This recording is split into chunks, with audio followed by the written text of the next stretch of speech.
The Honorable Prime Minister Anthony Albanese, the Honorable President of the Senate, President Sue Lyons, the Honorable Speaker Milton Dick, and the Honorable Leader of the Opposition, Mr. Peter Dutton,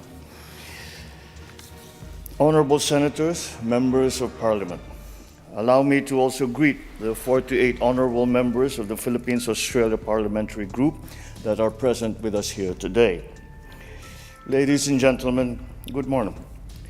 Allow me to begin, Mr. Speaker, by acknowledging the Ngunawal people, the traditional custodians of the land on which we meet today, and to pay my respects to their elders, past and present. I also extend my respect to the Aboriginal and Torres Strait Islander peoples that are with us here today. The First Lady and I are delighted to be in Canberra.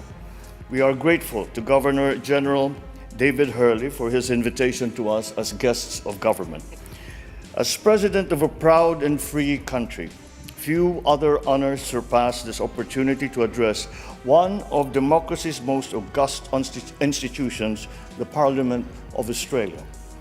The long-standing friendship between our two great nations transcends the 78 years of our formal diplomatic relations.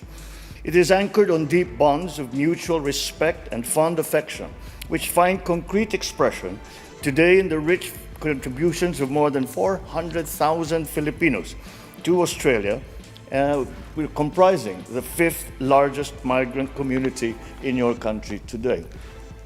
These bonds trace their roots as far back as the 1860s, when Filipino pearl divers, known to you then as the Manila Men, found their way to your shores as early purveyors of globalization.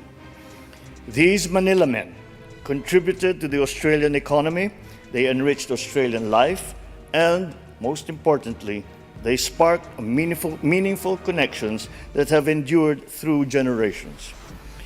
When our two nations faced common danger in 1942, Filipino soldiers fought valiantly in Bataan and Corregidor. They faced the impossible task of holding back the enemy's advance, and yet we did. These efforts helped keep Australia safe, and in return, a grateful Australian people provided temporary refuge for the wartime Filipino leadership. And at the most crucial moment, Australian airmen, sailors, and soldiers fought side by side with Filipinos as we, together with our allies, turned the tide of war. Just as Filipinos lost lives to keep Australians safe at the onset of war, so did Australians offer their lives to restore freedom in the Philippines at the dawn of peace.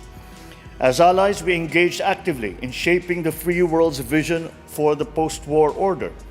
We worked to ensure that the new peace would respect the rights of all nations. As founding members of the United Nations, we turned that vision into reality. From the very beginning, we knew that our interests were intertwined. The security of Australia is bound with the security of the Philippines. When my father accompanied Prime Minister Whitlam on a sentimental tour of Bataan and Corregidor in 1974, they reaffirmed that core principle. When I signed our strategic partnership with Prime Minister Albanese last September, we marked a milestone in our deliberate and steady effort to build opportunities for our peoples while contributing to regional peace.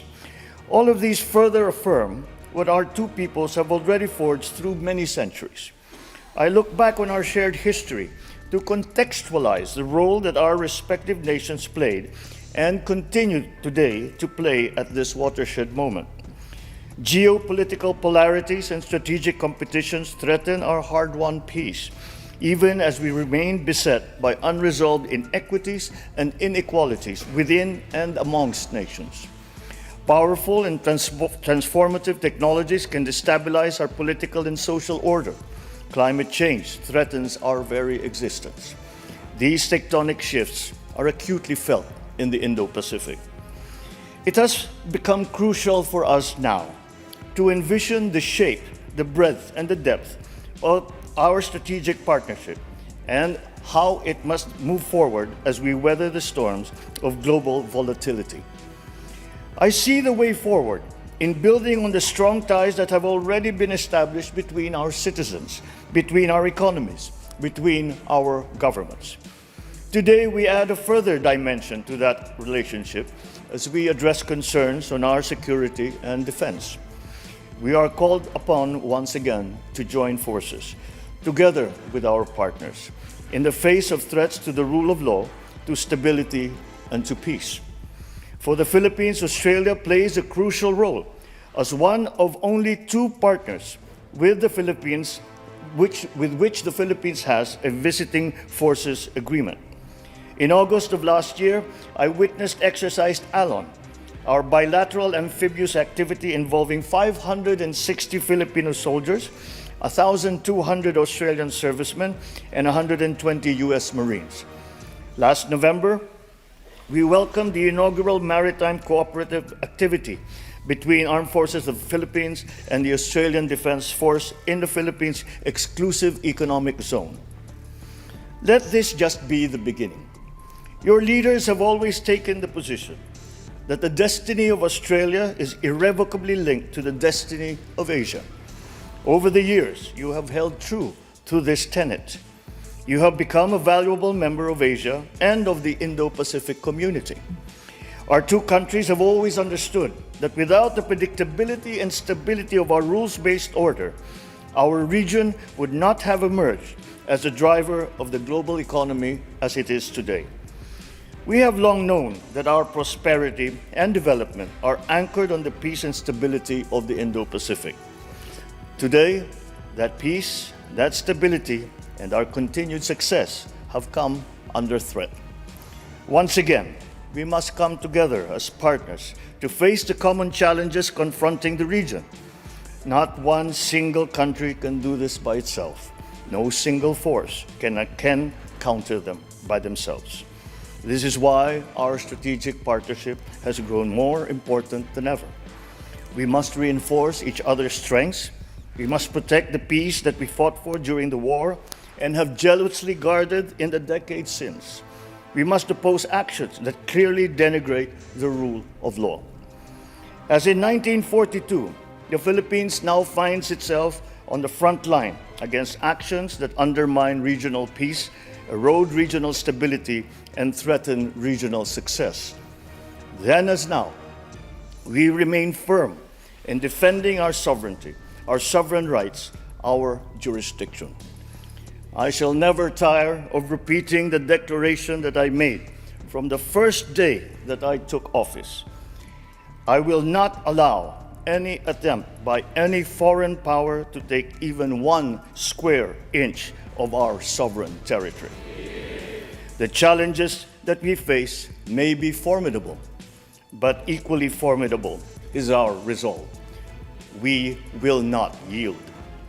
Then as now, the security and continued prosperity of the region of countries like Australia relies upon that effort. Just as we fought to build our rules-based international order, so are we now fighting to protect it. The protection of the South China Sea as a vital, critical global artery is crucial to the preservation of regional peace and, I dare say, of global peace.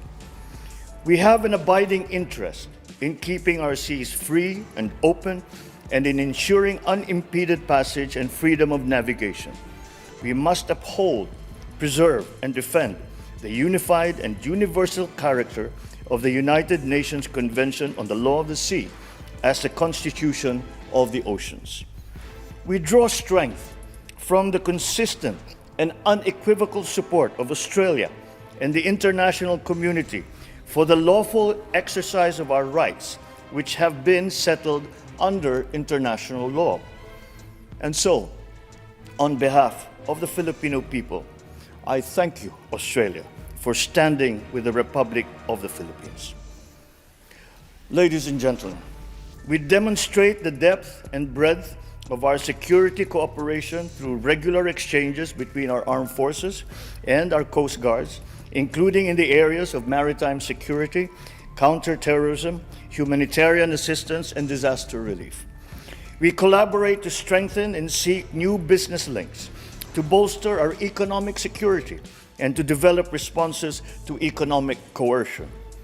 We work together to promote and enhance the flow of environmentally sustainable investment and to explore cooperation on mineral resources development and climate and energy transition, amongst others.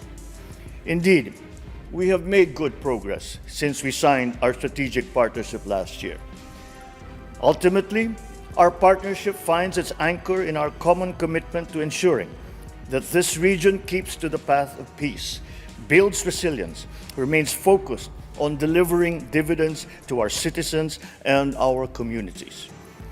Beyond our bilateral horizon, we project the commitment in our continued adherence to ASEAN centrality, which we will have the opportunity to reaffirm at the special summit between ASEAN and Australia in Melbourne next week.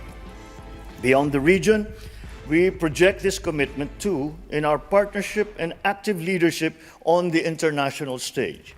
We collaborate closely with Australia to strengthen international security and universal adherence to international humanitarian law.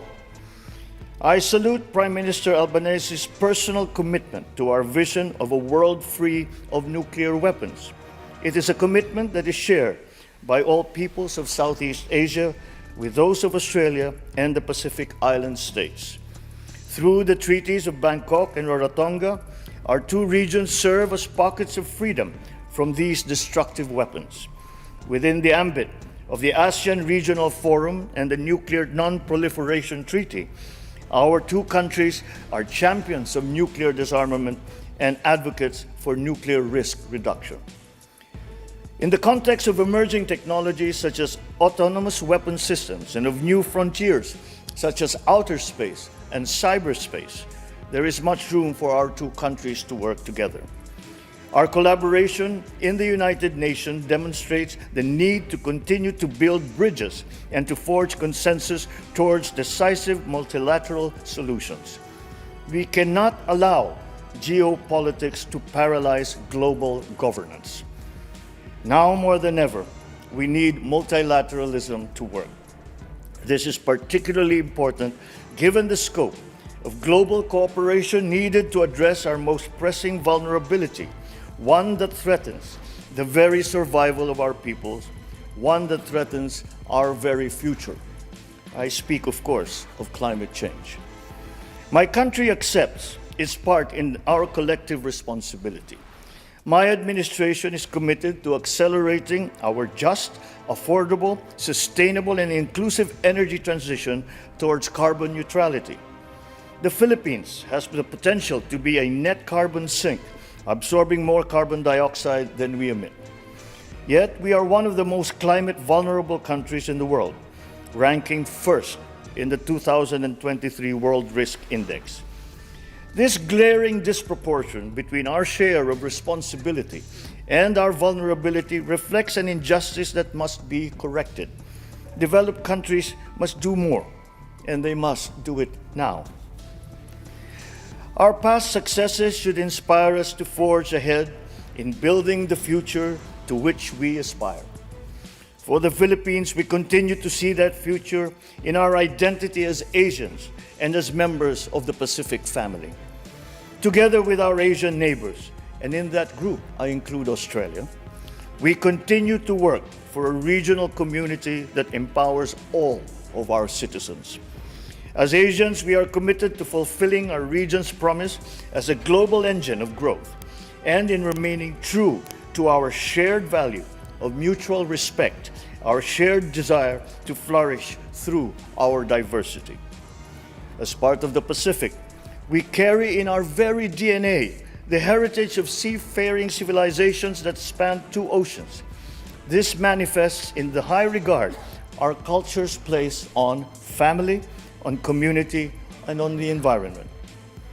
In Australia, we see not only a strong democracy, but an indispensable part of our Pacific community, a permanent stakeholder in the future of Asia, and a reliable supporter of ASEAN centrality. In Australia, we see a natural partner in our efforts to defend, to preserve, to uphold our open, inclusive, and rules-based international order. to ensure that it remains governed by international law and informed by the principles of equity and justice. In Australia, we see a lifelong friend with whom we have endured joint sacrifices, reveled in our shared victories, and now pursue common aspirations. All this inspires confidence in the future of our strategic partnership. This confidence is shared not only by our two governments, but also by our two peoples. We see this in the face of the almost 35,000 Filipino students who choose Australian schools to pursue their respective endeavors, the fifth largest foreign student population in Australia. We see this too in the nearly 30,000 Australians who work and live with us and have chosen to call the Philippines their home. We see this more importantly in the spirit of bayanihan and mateship that defines our relationship. Our mateship brought Australians to Tacloban, my mother's hometown, to bring relief in the aftermath of Super Typhoon Haiyan in 2013. Our bayanihan brought closure and peace to the families of the gallant Australians that perished in the sinking of the Montevideo Maru in 1942. And this is the same spirit that now brings our sailors, our airmen and soldiers together, shoulder to shoulder, in defending our rights and in securing our common future. For when the Southern Cross met the Pearl of the Orient, a friendship blossomed, withstood the test of war, and flourished through the changes brought about by a world in flux. Looking ahead, I am confident that Filipinos and Australians will remain steadfast partners, unyielding and uncompromising in our shared values, and energized as we gird ourselves to work together in the spirit of bayanihan and of mateship. Thank you and mabuhay.